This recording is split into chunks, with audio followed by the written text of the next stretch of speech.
Hi, this is the Aqcuire podcast from the Oddphonic Podcast Network, and I'm Jenny Wright. This is the podcast that delves deep into the world of list building and online events, and it's designed to empower entrepreneurs and marketers with the knowledge and strategies to master these essential business growth tactics. We're going to have some fun today. And we have an incredible guest. This is Jonathan Green with us today, and he is the master of prolific writing and effective book promotion. And so, Jonathan, I'm really glad you're here. Thanks so much. Oh, thank you so much for having me. I'm excited to finally connect and make this happen. Absolutely. We had a couple tech issues trying to get this recording done, but here we are. It's good. So, you have a fascinating journey to share, and it's one that's going to leave, I think, our listeners pretty inspired and share some really great ways that people can do launches with their books. And you are the best-selling author of ChatGPT Profits and Serve No Master, as well as an impressive catalog of over 300 other books, some ghostwritten, some written by yourself. And this is amazing. You are no stranger to the world of writing, book promotion, and all that great stuff. So this is where it gets really exciting. You're also, with your celebrity ghost writer status and artificial intelligence expertise. So that is marrying two things together that's going to make sure you have a very long and prolific future. What's more intriguing to me is that you're currently living the dream on a tropical island in the South Pacific, and your journey to success wasn't always a smooth ride, but you have taken a challenging situation, being fired during a blizzard, and you've turned it into a thriving business. So in this episode, we are going to unravel the mystery behind promoting your book effectively. We're not going to talk about the usual tactics. You can get that on Google. We really want to look into these lesser known hidden gems that can make your book soar. So we're going to discover how to do this and create those coveted book reviews, get your masterpiece into the hands of eager readers. Thank you. This is going to be a lot of fun. So let's dive in real quick. Can you share some of these unconventional methods that people use to effectively promote their books, the ones that people just don't know about? Yeah, there's a couple of strategies that are lesser known. There's a lot of really interesting things happening on TikTok. I've seen some authors, and that's something I play around with where you can build an audience and you just talk about your writing journey because people are very interested in that. And it's a very cool new way to do it. Not a lot of authors, especially because a lot of authors, like we're a little bit older, we're like, oh, TikTok's for kids. That's a huge place to do it. That's one of the new strategies that's very interesting. Some people I've worked with have done very well, and it's a little lesser known. It's a new one. The other really critical part is to begin your process by saying, my job is to sell books. Like it's if you say you're an author, you think I write books. That's easy. Once you start, and it's crazy to say that because I know writing a book is really hard. That shows how much harder selling books is. So the most important strategy that I've developed is alliances. I'm a huge fan of cooperative ventures with other authors, and I try all sorts of different types of them. If you've ever seen like a virtual summit or a conference where a bunch of authors are speaking, I try to create that type of environment. So I had this revelation a few years ago because I used to think every author is my enemy. I said, if someone's reading their book, that means that person's not reading my book. So I was always very competitive. And I had this revelation one day. I said, I don't know anyone who has only one business book.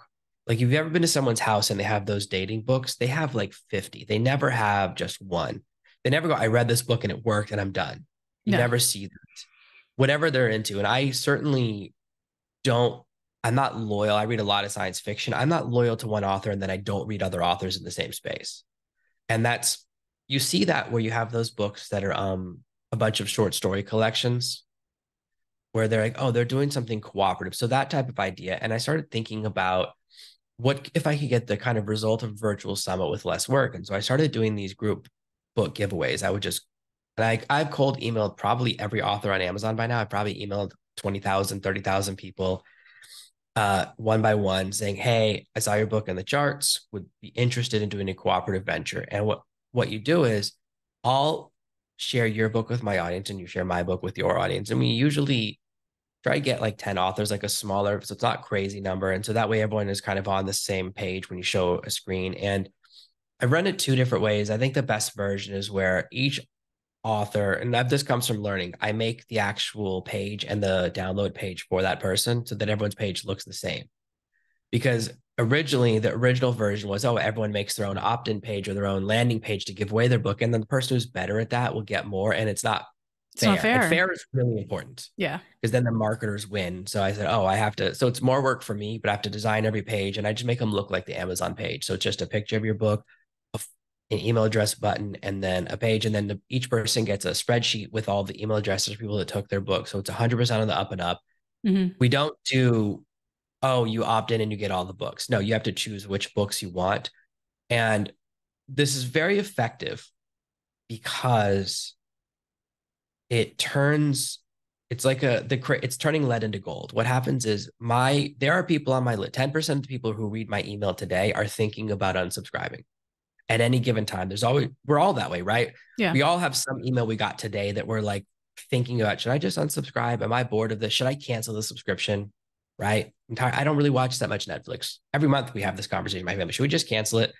And it's the same thing. So that 10% of people go, oh, bunch of free books. That's interesting. And what happens is they will come and they will jump to someone else's. So someone might leave me and jump to your book, read your book, and go, you know what? I am in love with Jenny. So what happens is a bad fan of mine, right? A bottom tier fan, someone who's barely interested, right? Becomes a super fan of someone else. Hmm. And then your 10% that are bored of you will jump to me. So I don't get fans of equal value. I get fans of significantly higher value, people that are customers, people that are ready to spend money, people that become super engaged and they're excited again. And the reason book of giveaways are so powerful is that they attract the exact right person because every single person has bought a book, right? So they came in, even though they're getting my book for free, they're not the same as normal freebie seekers, which people in marketing talk about. If someone comes to your website, downloads a free gift, they often are very inactive or they'll give you a fake email address, get their free gift and disappear. And Absolutely. there are a lot of people that don't buy stuff online. The beauty of people that come in this way is they might not have bought my book, but they bought a book and then they came to my book. So they're all buyers. They're people that buy stuff online, right? Not everyone will spend money online. And so they're in this second category. So they're worth more. They're more engaged. And people that like books, not everyone likes books. I remember in high school, someone once told me, goes, I haven't read a book in over 2 years. I've only read one magazine article in the last 2 years. And he was so proud. That's not my ideal customer. My ideal customer, and there's a big correlation between reading and income and reading and spending power. So I want people that see books as valuable and actually want a free, because there's a lot of people you could have a bunch of free books outside and they go, I don't want it. They don't read, so they don't care. So it attracts the right people, repels the wrong Hmm. people. And it's a really powerful way to run. And the thing about these events is that every single author always gets more email addresses than they started with. So That's always a nobody bonus. has a net negative. Usually they get double. So if someone sends in 100 people, they'll get 200 or more, and they get like this really huge benefit because nobody takes all the books. I'll tell you that right now. Most people take 3 or 4. So people are very deliberate because you have to go to the page, enter your email address, and go back. So it actually it's a better value as well because they've picked you. Hmm. So they looked at a group of books on the shelf. They said, oh, here's the top 10 bestsellers. I'll take these 3. And it creates this really cool effect for you. And it allows you to kind of rejuvenate your list, rejuvenate your audience, Hmm. get fresh people in. So this is the most effective strategy that I've used. It is a lot of work because a lot of authors are bad marketers or they don't actually have control of their book. And so you do get some hard pushbacks. I do get not very often. It's usually because I don't use software to manage this. I actually have a spreadsheet and sometimes I'll remail someone on accident and they'll send back a mean email like, hey, I told you 6 months ago I never want to participate in one of your events. I'm like, oh, sorry. Because sometimes people would say, oh, I want to do the next one. And that's the one negative of it is that you do have to message, but most people either don't respond, which is fine, or they're very positive. Hmm. Very rarely get the negative response. I don't mind a non-response. So it's people who participate always get a massive benefit. We've never had someone have a negative experience, not even close. Yeah. And that's what's really important. So for me, it has to be a win for the author and the reader. So the readers get good books for free because I have to, I screen them out. We look for, does a book have a certain number of reviews? Sometimes the book will have low reviews, but the author has a past book with a lot of reviews. So we look at that. So it's never a book, oh, this is a brand new book with no reviews. Here you go. Hmm. There's a level of quality control that's important. This works really well in other spaces, even more in nonfiction, and even more in the fiction space. So I really kind of revolutionized this in nonfiction. but it's so much more powerful in romance or in science fiction. Sure. And again, you have like a lot of authors in that space. There's two types of authors: the authors who really get it, or the authors who have no idea.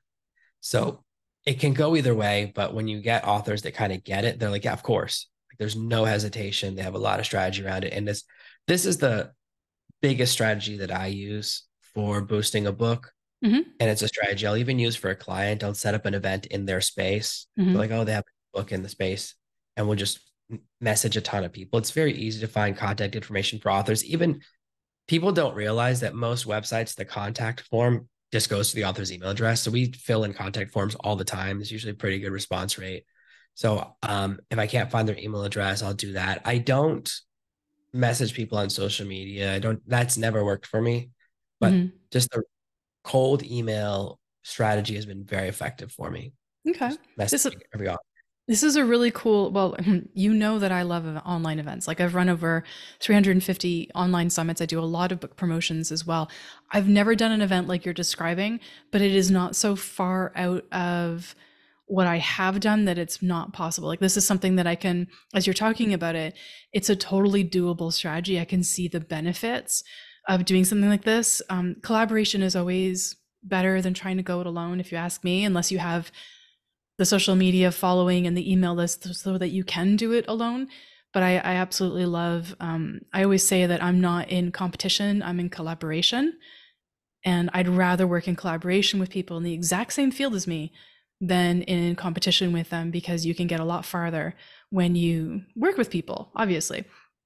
So if I can sort of summarize a little bit about this event style, right? So it's obviously an online event. You obviously have to have a promotional period. You obviously have to have a funnel, right? Enter your name and email. You get access to 10 different authors. There are 10 different books.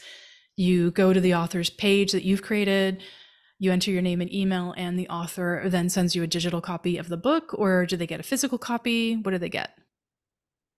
Yeah, so they go to a landing page that has the book covers of all the books and a timer. So we run an event for 2 days. So it's a Yeah. 48-hour window. And they click on whichever book cover they're interested. It has the description from Amazon, which we formatted, and Hmm. they just enter their email address and it takes them straight to the download page for the book. Nice. When that happens, it then immediately adds to each landing page is customized. So it goes to like a Google sheet for that author. So Hmm. the authors can actually see the email addresses because some authors want to be really proactive and they can see them coming in real time, and they can add them to their autoresponders in real time and do all of those things. So they have instant access to the people that have chosen their book. And it allows people to select the short window of time. So it's not a huge ask. And it is a way to get people really excited about your book again, because they go, oh my Hmm. gosh, I've never heard of this author. But if the author I like recommends them, then it's going to be interesting. Okay. All right. So you do it for 48 hours, which is really, really cool. I like the time limit. And yeah, you're going to see some people downloading your stuff. It's similar to what we do with giveaways and bundles, but obviously different in terms of the authorship side of it, which I really like. When you and I first spoke a couple weeks ago, sort of formulating what this episode would be like, we got into a really cool conversation about getting reviews. And at the time, I was still planning an online book launch for a client of mine, and we got into this like really interesting conversation about it. Can you share a little bit more about the strategy? You were telling me at the time that Amazon only shows like the first 8 reviews, so it's important to have those first 8 reviews and then consistently update it with good reviews and things. How do you get people to give good reviews? I find that's really hard. And how do you continuously engage people to give reviews over time versus just like during that quote unquote launch period? Sure. So most books on Amazon have 0 reviews. Yeah. Like 90% of them have a 0. And this is a hard lesson. Every author's comes to me and says the same thing. Oh, I've got a ton of friends and family. My mom, I'll never forget this. She offered me $20 to not have to read my book. My book hit number 2 on all of Oh my Amazon. She's like, God. yeah. So it's, and everyone does that. All the time, as part of my job, people are like, ask me to read their book all the time. And I always think the same thing. I always think, oh, I should just offer him $20 to not read it. I think about that all the time because I feel the same way. So you're asking someone to do something huge because you're asking for their time. And that's a big, big ask. So The first thing is you have to have a strategy. Most people just don't. They think it's going to be easy. It's not. It's very hard because nobody wants to be the first anything. So you have to create a lot of momentum. So the best you have to have two different strategies. The first one is, yeah, getting to the first eight. That's the magic number. After eight, it doesn't matter because Amazon only shows eight on any listing page. They will never show 9 reviews on a book listing page. So you don't have to worry about it. What happens is if people see your book and they only see 3 reviews on the page, they'll notice. They might not know why, but they go, something's missing. And they'll have that feeling that something is missing. So there's a bunch of things that you want to do as part of the process. And I'll just walk through them. The first thing is you want to make it easy for people to leave reviews.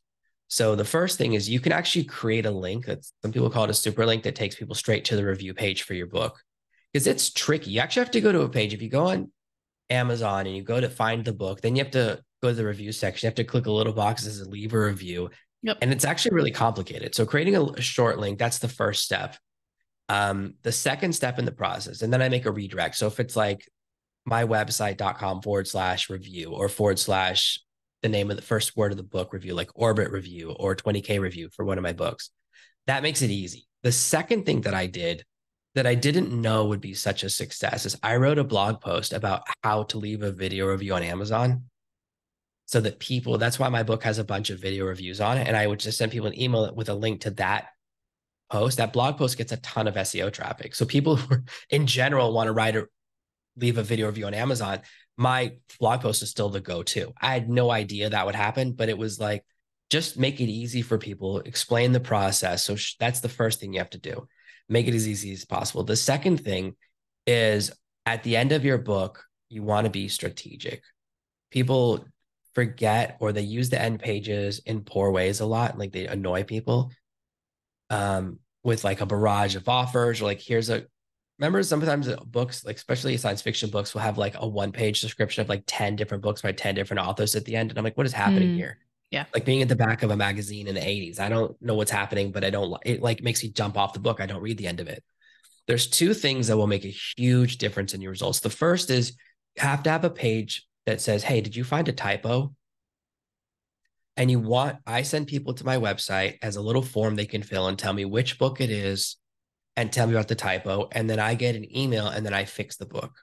And I say something along the lines of, hey, if you found a typo in this book, please tell me right here so I can fix the book. And everyone who reads the book after you won't have to face that typo. You can make this book better. This is specifically to stop the grammar reviewer sniper because a bad grammar review can actually kill your book. A bad grammar review is so bad that your book will go from 1,000 sales a day to 0 if one of those pops up. And the people that do it are monsters. They actually actively do want to kill your book. And I've had it where they're wrong. Even people leave a bad grammatical review and they're actually incorrect. And I've also had where after 10,000 readers, someone found a mistake. I was like, wow, there's still one in there. So it's a really good tool to actually make the book better and to specifically stop the most dangerous type of review, which is, oh, this person this book was obviously written in Russian and then translated by Google Translate, or this book was written by someone who did not edit it. Those are brutal reviews. They're brutal. Yeah. Because they attack a part of the book that will stop people from reading it right out and it works. I mean, if I see that in a review, it also stops me. So that's really important. And I saw that in someone else's book and I go, this is genius. The second thing you want to have is ask for the review. And I've seen one version of this in fiction, which is really, really cool. And this is where I learned it from. If you've ever seen the movie The Neverending Story or read The Neverending Story, hopefully I'm not spoiling the movie. It's from 40 years ago, but literally I have the book behind me, The Neverending Story. But the beauty of The Neverending Story is that if you don't read the book, the nothing comes and kills everyone. Yeah. So a book is only alive as long as people are reading it, right? It's like the modern version of, if a tree falls in the woods and no one hears it, doesn't make a sound. If a book exists and no one reads it. So it's really good. And she's like, say my name, Bastian. Great movie, great story, right? And they had this story about, these 2 characters that were like in almost like a comic book, they're like being erased. And they're like, if you don't leave a review, we're going to get nothing. So he wrote it really well. I wish I could remember which author it was. It was just in a book. And I saw that and I thought that was brilliant. So you actually create a story where, again, it's breaking the 4th wall. And the characters like, listen, if you want a sequel, if you want another book in this series, you matter. And that will compel people. For nonfiction, I say, listen, I'm an independent author. I'm not with a big publishing house. Your review is significant because the way it works is how many reviews do I have lately? Even if you see a lot of reviews, it's how many reviews I have recently, and it makes a difference. So your review can actually help me to stay in business, help me to write more books and sell more books because I need that revenue to have the time to write the next book. So Where are if you you tell putting people that in that, the book, though? Are you putting it in the front of the book, the back of the book, so those are the last two last page? pages. Okay. So last goes typo page. I think it goes typo.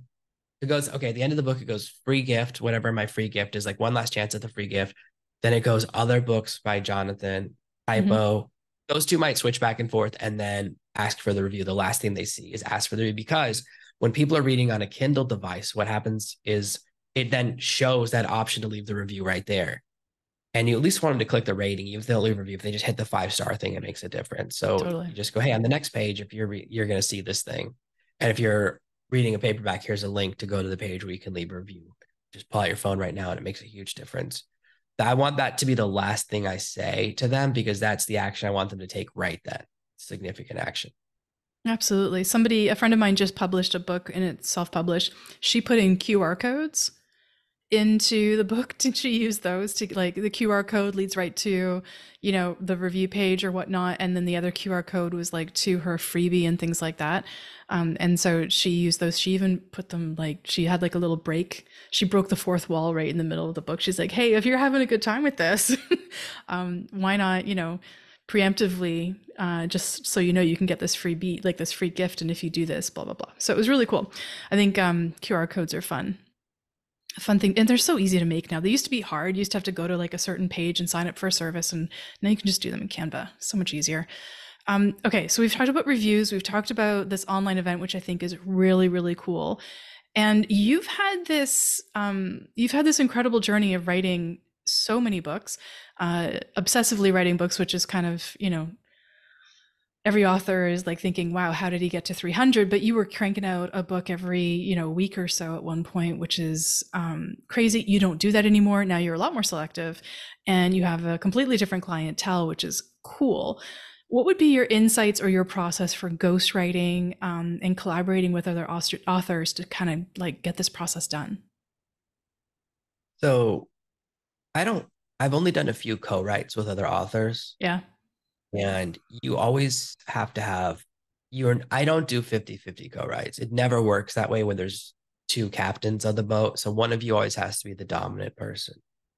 Sometimes it's me, sometimes it's the other person. Just usually it's like who has the bigger audience. That's the person who's dominant. So I have this ability to the other person is just like let them make the decisions and like not get emotionally invested because you have to be able to disconnect your emotion from the book when it's not your own book, whether it's a co-writer or ghostwriting job. So the most important thing is the ability to find the interesting. So the reason I'm a really good ghostwriter is not my writing. I'm not a very good writer. I'm okay. There are writers who are more eloquent. They have better metaphor. They tell these better stories. They have this just brilliant ability to write. That's not me. That's not where I shine. I'm really a like consistency and quantity type person. So I write pretty good books and I write a lot of them. And they have good information that works, right? The instructions work. But a lot of people have no self awareness about if they're being boring. Like every one of us has had someone in our lives tell us about one of their dreams. And there's nothing more boring than another person's dream, just always. Okay, you're Okay. calling me out. I'm always talking about my dreams. Therefore, I must be boring. Yeah, I mean, not your hopes and dreams about the future, but I mean, if you had a dream last night and you're telling someone what happened, yeah, now you know because you're telling them Yeah, something about something that's not real at all. So it's like totally. really disconnected. Sorry, but it's No, just it's cool. It's so, funny. I just have very vivid dreams, and I end up telling my partner about them. I'm like, I had this crazy dream last night, and yeah, I make the connection now. Okay, I'm sorry. I probably won't do that again. well. That's what I mean. It's we don't. Oh, I found out the same way when someone said it to me at one point. I go, oh my gosh, now I get it because. So I have a really short attention span. So I interview someone, and if it's boring, I change the subject. I'm like, stop, it's boring. I don't say that, but sometimes I want to. I'm always trying to drive them towards the interesting. So I have this ability that comes from my dating life, which is to find the interesting. So when I was single guy, right, and you're going out and you meet a lady in a bar or whatever, and then her husband walks up, the standard thing to do is to slink away and be like, oh, and it's like, well, I haven't done anything wrong because I didn't know you were married, right? I was just talking to someone. She was in the bathroom. So I developed this ability where usually me and the husband will end up having a bunch of drinks together and neither of us are talking to her because me and him become best friends. What I do is I collect jobs. I want to meet one person who's had every job. So I always say, what do you do? And if it's something new, especially, I get really excited. And most people don't think their job is interesting because it's so consistent for them. But there's all these small parts that are very interesting to me because it's a world I don't know. Like the person who does the flashlights for a plane on the runway, he goes, it's not that important. I go, really? What if you do this when you're supposed to do that?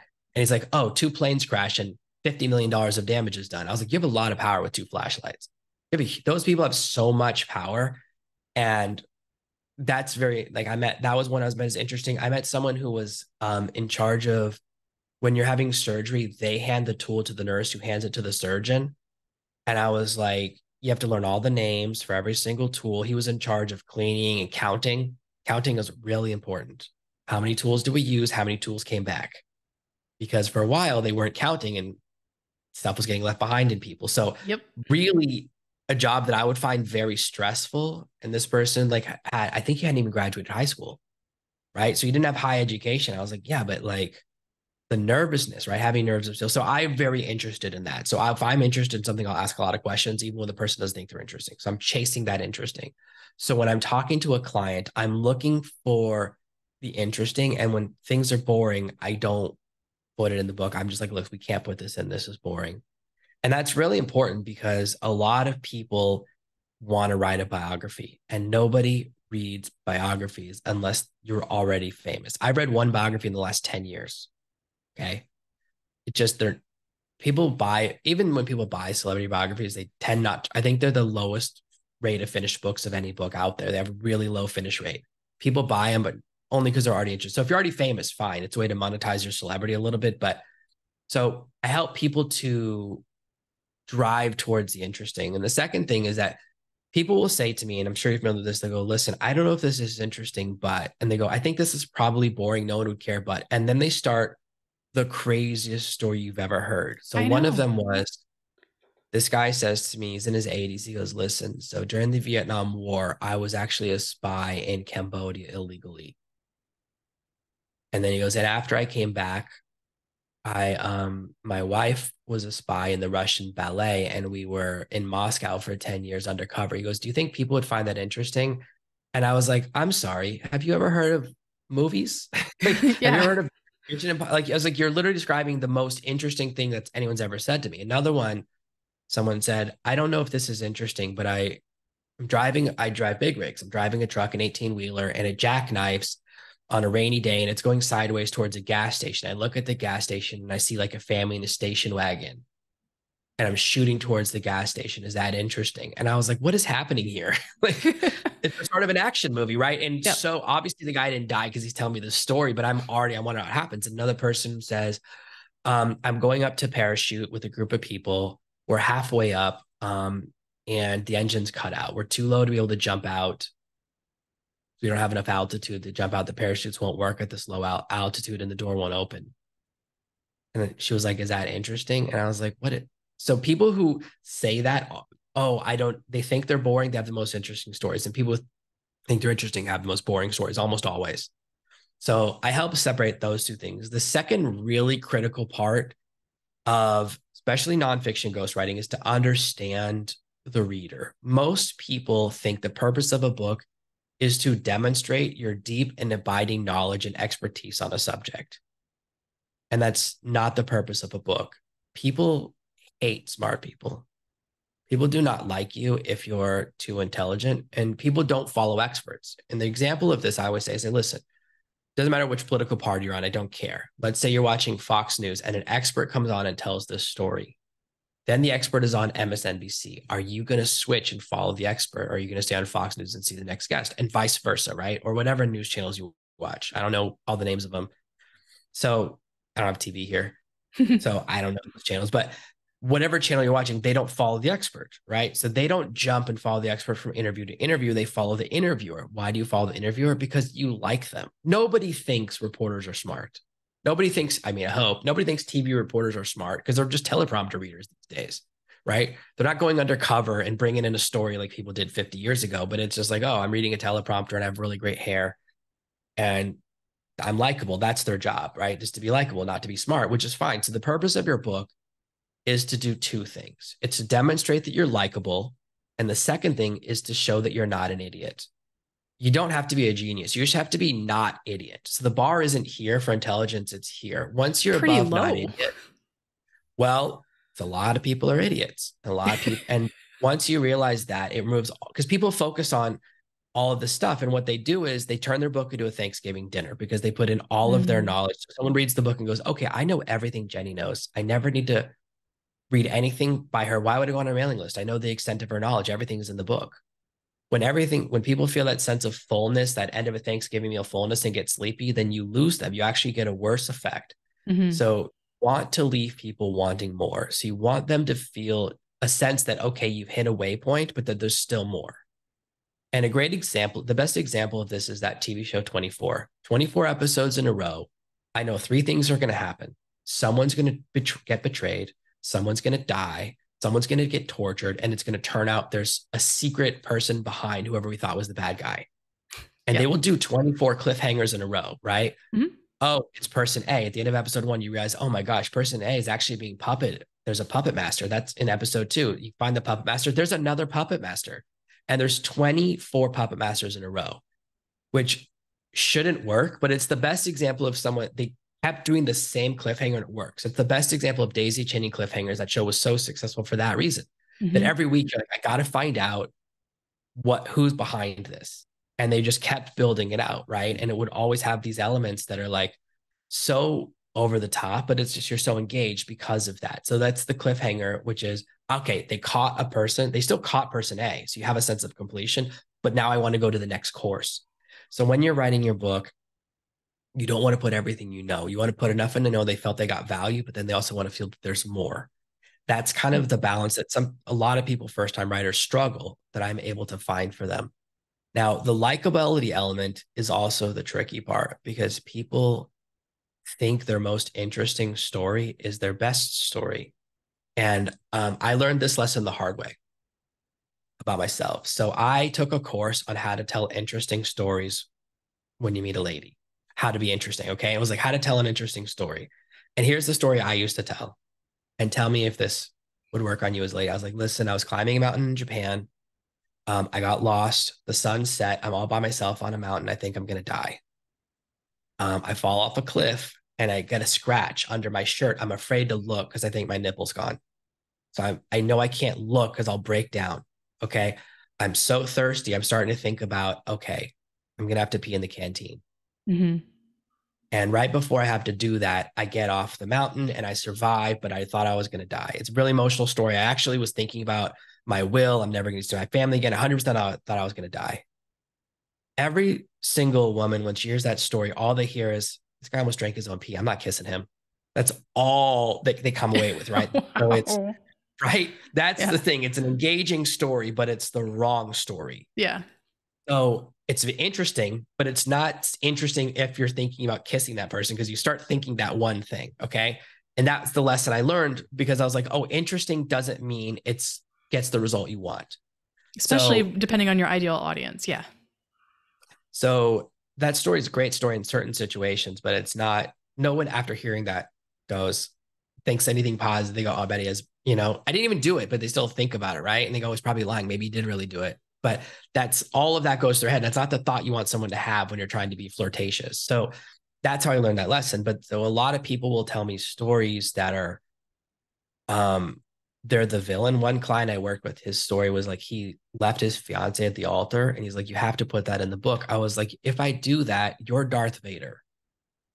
You have to be the villain of the book. And It's a lot of people are very unlikable because they've grown up with advantages. So, but if you're self-aware, you can turn that around by being a positive person, kind of facing it. So what people want to know is that you know how they feel. And some of my clients are very successful. And I have to find that story that humanizes them. That's what the But you didn't extra tell thing I'm us good the other at. story. You told us the one story on the mountain, and you said, okay, let me tell you, I'm going to tell you two stories, and which one's more interesting? What's the other one that you actually told from Oh, learning how to tell stories for dating? What was the other story? oh, the story. Okay. Yeah. You got it. So I mean, you left me with a I cliffhanger. I forgot need I to know said the it. other Yeah, one. that's fine. Yeah, sure. So the other story that I tell, it's actually became the story that I tell in my book, Fire Your Boss, which is, when I was younger, I was not a good athlete. I was always the chubby loser. But at my school, you had to do a sport. It was mandatory. It wasn't optional. So I was on the soccer team. I was the third string goalie for the soccer team. And my dad was a major athlete. My dad was almost a professional baseball player. Like he got offered a contract to play professional baseball. He was like good enough. And so he was that close, really successful. And I was like, guess it skips a generation, right? And he he had played against someone at a college game who was in the Hall of Fame now for baseball. So my dad had played against great players and then got really close in all these adventures. So oh my gosh, I'm not an athlete. My dad came to all my games, even though he's one of those dads who's working all the time. He still found a way to be at every game and even coached me when I was younger. So we're at this game and it's a JV game. So I'm only second string goalie, but I'm always just sitting on the bench. Everyone knows I'm not going to get to play because the guy, the goalie is one of those guys that can run. He's always doing stuff. So he's on like 3 sports teams. He's like winning medals and stuff, and he breaks his arm. And I go, Oh boy. I'm in the Mighty Ducks. This just happened. Yep. My dad warms me up. It's freezing cold. My dad warms me up, and I save the game. Okay, we win the game. I make the big save. It's like one of those moments you're like, you don't think it's really going to happen. It happens. Um, so all my dreams came true, right? I got the game. My dad was there. I saved the game. We won the game. It was crazy. And then, he's out for the season. So Mm-hmm. so what Now you're the happens goalie. is my coach, well, here's the twist. My coach takes this other guy, Doug, who's taller than me, and goes, Doug, you're a goalie now. You're going to learn how to be a goalie because Doug is taller than me, blonde hair, blue eyes. And the coach, each game will put Doug in longer and longer. And every time Doug is in, we lose. Doug is terrible. So we played one game where Doug plays the first half. The other team scores 4 goals. I goalie the second half, they score 1. So I'm 4 times every single time we play. And then the coach, however, will keeps giving Doug more time and me less. And finally, we play a game. We get to the point where we'll always have 2 people stand in the goal next to him, trying to head out all the balls because they know Doug is terrible. But the coach just gives him more and more time. The coach just doesn't like me. And we get to the final game of the season against our big rivals. It's the middle of the game. I get this. Doug gets first half. He lets in a ton of goals. We can't score any goals because everyone's playing defense to make up for him. And the coach just doesn't care because he likes this guy. I don't know if he likes him because he's taller than me. Yes, taller, but maybe also he's got blonde hair and blue eyes. I don't know. So I'm going in to get in, and the coach says, actually, Doug's going to play the second half. We're already losing, by the way. So Doug's already let in like 2 goals. We're losing. And I said, and then I said some things. I'd never talked to an adult like this before. I said some really dark stuff to this guy. I said, that's the reason you're the JV coach at your age. I was like, you're in your 60s. You won't even let you coach varsity because you make terrible decisions. I said, we will never win this game if you don't let me play in the goal. And then I said a whole bunch of curse words. I don't remember exactly what I said. I can't say them on your podcast. And I'd never talked to an adult like that before. And I turn around and my dad is right there. And I'm like, oh no, right? I'm about to suffer the consequences, as you say. Absolutely. Suffer the consequences Yeah. for your actions. And my dad goes, you're right, you're right. And it like blew my mind that I didn't get in trouble. He goes, yeah, and it's like, of course we lost the game by a lot. And like once he stopped letting me be the goalie for the whole game, we never won a game again. So it was like the story is the story about me and my dad. Yeah. It's So more about that's the the dad story and that, yeah. and I tell a shortened version. I told you a longer version, but a shortened version of that. And because the reason it's a good story is because it's emotion. I actually feel emotions about it. I really feel Mm-hmm. probably like it's the most significant part of my high school experience is these 2 games. Whereas like I got to be the hero and then I got to curse out an adult and have a first connection with my dad. Yeah. Those 2 big moments. So telling those stories resonates in a different way. So when I'm working with a client, I'm waiting for the story that makes them likable, because when someone, you know how like nobody wants to learn about weight loss from the person who's always been skinny. It's like you don't know what it's like. Nobody wants to learn about wealth. So I worked on this project where like all these people were in real estate and every single one of them had inherited money. Okay. I was like, oh, the story of this book is you need parents in real estate. That was really the story. The client I was working with, and the client was like a bad client because he wouldn't do a lot of my process. He wouldn't do the interviews. He would just like send me emails. He would like say, oh, just use content from Wikipedia for this. And I was like, you interviewed these people and stuff. And he had a bunch of bad stories, but one of the people, his father gave him $500 million to start a business. And the guy said, a lot of people think my dad gave me all the money to start my first business, my first job. He goes, actually, it was my second job. And I thought that was so funny because it's such a self-awareness. He's like, no, I worked for one of my friends in college first, right?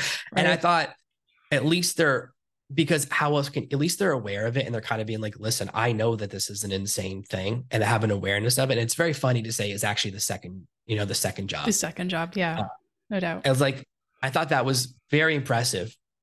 That person came up with another story is I work with someone who huge, he never has to work again. He's just made millions and millions and millions of dollars. And he's not likable because he's a little bit, I don't know, they use all these words now about spectrum and stuff. He's just someone who's a little bit abrasive, but not intentionally, right? He's just Hmm. very analytical and not emotional in the way he talks. He's very, very good at sales. So everything he says is very well structured and very strategic. And I was interviewing him, and like it took a long time. We got to this story about he fell out of a tree when he was a kid. His hand was like ripped open and he was freaked out. He's like, my hand's never going to work again. I've never had pain like this before. And his parents were like, what are we going to do? We can't afford to go to the doctor. And so they took him to a vet in another town to like sew up his hand. And he's like, I never want that for my kids. And I goes, that's why you chase money. I was like, this is the story. When you told me that story, I was like, I'm so good. I felt like in the groove, when you feel like you're in the zone.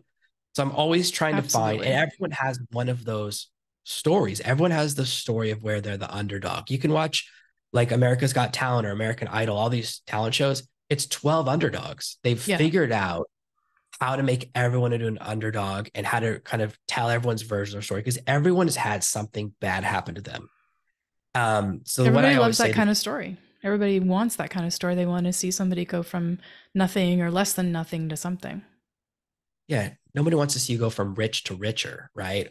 So they want you, especially the more successful you are, the more you have to do something to overcome it. So I always ask people this question. I say, what's the worst thing that's ever happened to you that I'm allowed to put in the book? Mm. And people will, the second half is really important because otherwise they'll just tell me a story and they go, don't put that in the book. And Yeah. that's when people really open up. And it doesn't have to be high stakes. It has to be how it felt. So it can be, I was in a meeting and everyone was looking at me and I was so ashamed because I didn't know the answer. And I felt like an idiot. I was like, why am I here? Right. That's high stakes for you, right? It's like, oh, I thought my parents were going to spank me. Or I thought, you know what I mean? I thought my parents were going to send me to military. It can be not actually life and death. It doesn't have to be, I was in the helicopter about to crash. But as long as it's high emotion for you, it'll be high emotion for the reader. And that's the Mhm. shortcut to doing it, because a lot of people think I have to only show the success. And that's how most of your business is. Most people just want to see front of house, right? They don't want to know what's happening backstage. But when you have to add this element to a book because it's a long form content that lets people know you had a journey, that you know how they feel. That's Mhm. what people want. The reason people like me is they go, Jonathan gets me. So people want that. So it's hard for people to talk about because it's usually like people will tell me about being in a abusive situation. People will talk about getting a diagnosis a lot. Everyone has a divorce or something like that, which is like your biggest failure. And the thing that's kind of crazy, but it's also very liberating, is realizing that the worst thing that ever happened to you is when people will fall in love with you as a creator, as an author. So you have to open up. I sometimes talk about this as it's kind of like oh gosh, Alexander the Great. Like he was like, oh, he fought at the front of the army. Don't know if that's really true, but that's the story, right? He led from the front. People, if you open up first, they'll open up to you. People have a natural desire to seek rapport because what happens? Okay. Example is this is if I tell you there's someone in my family who's an addict, your natural response is to tell me about someone you know or in your family that's an addict. So you will open up as much as I open up. If I talk about being poor or being starving or almost dying, the more reveal, the more you feel safe revealing, right? It's this kind of like a game of detente. And again, this is something I learned from dating as well. I was like, oh, if I tell a really personal story first, then she'll feel comfortable opening up at the same level. I can't just say, oh, tell me something really personal about you. And then I go, and then I just wait. People don't like that. So I learned that and I said, oh, that makes sense to me. So just from a lot of studying communication. So in the same way, if you reveal something in a book, then people feel comfortable revealing it back to you. So those things are kind of why that matters is they go, oh, because I want to follow someone or connect with someone who knows how I feel. I don't want to, it doesn't, I can't connect with someone who's just always had success and they don't know what it's like to struggle. People want, because everyone struggles in some area of their lives, right? That's really the beauty of the thing. People think that nonfiction is supposed to be dry and just informational and instructional. It's not. It's supposed to be fiction that happened. That's the only difference. So you have some teaching, but it's wrapped in these different stories. Right. So when you want to write a biography, it's like you can use stories from your life as long as they are leading towards a point for each chapter. Like the story has to be there for a reason, not just because you think it's interesting. And when you do that, that's when you can create a story that pulls people and they read the entire book. And at the end of the book, they feel like they know you well enough to want to read your next book or to give you their email address or to go visit your social media or to learn more about you. Any of those things that comes from being vulnerable Mm-hmm. in the book. That's amazing. We could keep talking about this. Unfortunately, I actually do have a time limit on this podcast, so I'm going to have to wrap it up. But I appreciate all the stories that you've told. There's been a lot of more context than even I anticipated us talking about, which is really great. I talk about list building and lead generation and launches. We got into some particulars, and I think that we can pull some of this into the different elements of either if you want to write a book or even if you're writing really good long form content. Stories are great. I think a lot of people struggle with that. So you've shared a lot of great stuff. Thank you so much, Jonathan. I really appreciate it. Oh, thank you so much for having me. Absolutely. And how can people find you, get in touch with you? We're going to have everything in the show notes, but go ahead and share. Sure, the best place to find me is just serve no master. If you Google it or you go to servemaster.com, every result is me. So the first 100 results are all me or my social media or my podcast. That's ways you can find me. And if you visit my website, I have some amazing free gifts to help you get started, kind of secrets to becoming a bestseller. I'm always giving away some of my cool new AI tools that I'm using to grow my business. So please come have a visit and hang out for a while. It's a cool looking website. I've been there a couple times. Thank you so much, Jonathan. And we're going to make sure that all of that is in the show notes so you can get that everywhere that you're listening to the podcast. And thank you so much again. And as always, the Aqcuire podcast is edited and produced by Jason Wheeler. And if you found today's episode to be valuable, please make sure you do subscribe, leave a review, let me know what you think. I'd love to get your feedback. And I always appreciate you being part of my growing community. So consider joining my Facebook group where I'm excited to deliver lots of great content that empowers entrepreneurs and marketers with list building, lead generation, and launches. Thank you so much. And the Aqcuire podcast is brought to you by the Oddphonic Podcast Network. Take care.